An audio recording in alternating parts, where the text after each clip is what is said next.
ప్రకాశం జిల్లా దర్శి పార్టీ ఆఫీసులో మెడికల్ కాలేజీల ప్రైవేటీకరణకు వ్యతిరేకంగా సేకరించిన కోటి సంతకాల సేకరణకి సంబంధించిన ప్రతుల బాక్సులను ఒంగోలు పార్టీ ఆఫీసుకు తరలించే ఆటోను జిల్లా పరిషత్ చైర్మన్ బూచేపల్లి వెంకయ్యమ్మ, దర్శి ఎమ్మెల్యేలు, ప్రకాశం జిల్లా వైఎస్ఆర్సీపీ అధ్యక్షులు డాక్టర్ బూచేపల్లి శివప్రసాద్ రెడ్డి జెండా ఊపి ప్రారంభించారు. ఈ సందర్భంగా బూచేపల్లి శివప్రసాద్ రెడ్డి మాట్లాడుతూ పేదలకు వైద్య విద్యను చేరువ చేసే విధంగా వైకాపా ప్రభుత్వం తీసుకువచ్చిన మెడికల్ కాలేజీలను ప్రైవేటీకరణ చేసేందుకు తెదేపా ప్రభుత్వం కంకణం కట్టుకుంది అని, దీనిని ప్రతి ఒక్కరూ వ్యతిరేకించాలి అని పిలుపునిచ్చారు. మెడికల్ కాలేజీలను నడపడం చేతగాని వారు అమరావతి రాజధానిని ఎలా నిర్మిస్తారని ఎద్దేవా చేశారు.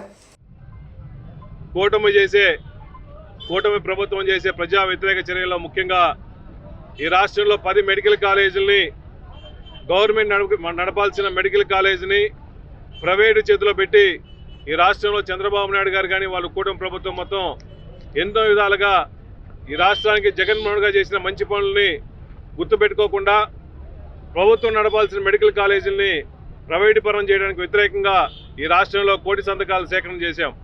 దీంట్లో ముఖ్యంగా దర్శి నియోజకవర్గంలో సుమారుగా 60,000 పైచిలుకున్న పుస్తకాల సేకరణలు కూడా వచ్చినాయి. ఈరోజు ప్రతి గ్రామంలో కూడా స్వచ్ఛందంగా పార్టీలకు అతీతంగా అన్ని సంఘాలు కూడా కలిసి ఈ సంతకాలు సేకరణ చేసినాం. ఈరోజు వెనక చూస్తుంటే ఈ 60,000 సంతకాలు కూడా ఈరోజు దర్శి నియోజకవర్గం నుంచి కూడా పార్టీ హెడ్ క్వార్టర్స్కి, ప్రకాశం జిల్లా పార్టీ ఆఫీస్కి పంపించడం జరుగుతుంది. ఈరోజు రాష్ట్రంలో ముఖ్యంగా 2019 నుంచి 24 టైంలో ఈ రాష్ట్రంలో జగన్మోహన్ గారు ఎన్నో మంచి కార్యక్రమాలు చేశారు. ఆ కార్యక్రమాల్లో ముఖ్యంగా ప్రతి జిల్లాలో మెడికల్ కాలేజీలు కావాలని చెప్పేసి ప్రతి జిల్లాలో మెడికల్ కాలేజీ పెడితే చంద్రబాబు నాయుడు గారు కావాలని జగన్మోహన్ గారికి మంచి పేరు వస్తుందని చెప్పేసి కుటీల నుంచితో వాళ్ళ మనుషుల కోసం, వాళ్ళ బినామీల కోసం అన్ని ప్రైవేటీకరణ చేయడానికి రాష్ట్రం మొత్తం వ్యతిరేకిస్తుంది. అయ్యా చంద్రబాబు నాయుడు గారు, నువ్వు 10 మెడికల్ కాలేజీలే గవర్నమెంట్ కట్టించలేని పొజిషన్లో ఉన్నప్పుడు నువ్వు అమరావతి అని చెప్పేసి దాన్ని బ్రహ్మరావతిగా సృష్టించి సుమారుగా ఎన్నో లక్షల కోట్ల రూపాయలు దాని ప్రజాధనాన్ని అమరావతి మీద ఖర్చు పెడుతున్నావు. ఈ రాష్ట్రంలో నువ్వు ముఖ్యమంత్రి అయిన తర్వాత సుమారుగా 2,50,000 కోట్ల రూపాయలు అప్పు తీసుకొచ్చి ఈ ప్రతి మెడికల్ కాలేజీ అవసరమైన 4,000 కోట్ల రూపాయలు మెడికల్ కాలేజ్ సరిపోతాయి.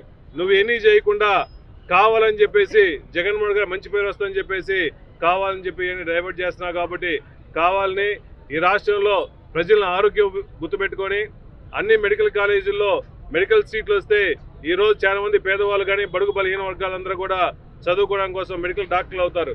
ఈ మెడికల్ సీట్లు లేకుండా పక్క రాష్ట్రాలకి, పక్క దేశాలకి ఈ రష్యా కానీ, ఉక్రెయిన్ కానీ, చైనా పోయి ఎంతో మంది పేద విద్యార్థులు చదువుకున్నారు.